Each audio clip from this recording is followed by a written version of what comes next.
So there are still several unanswered questions following a deadly explosion at a Sun Metro operations facility in East El Paso. Yeah, it's been nearly 2 weeks since the incident. A maintenance technician was killed and 7 others were injured. KFOX 14 News at 5's Christian Andrade is live in East El Paso with the information attorneys who say they're representing some of the victims are now asking for.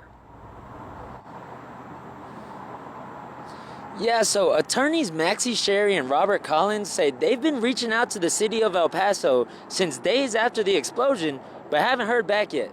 They're now calling out for information on the incident and access to the scene.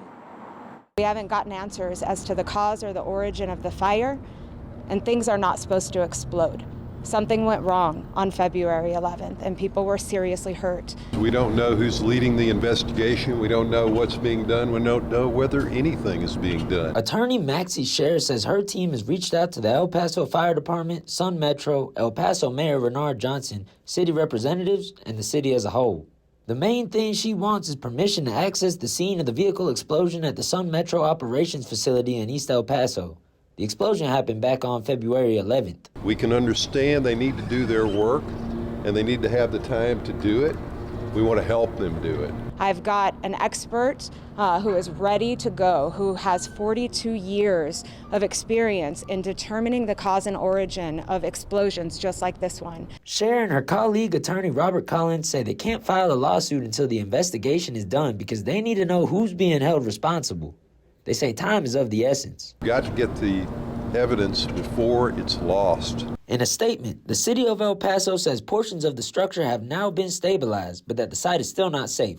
It says, quote, significant hazards remain, including structural instability, hazardous materials, oils, and gases. Due to these safety concerns and to preserve the integrity of the investigation, access to the facility remains restricted. This restriction will remain in place until emergency personnel determine it is safe to release the site.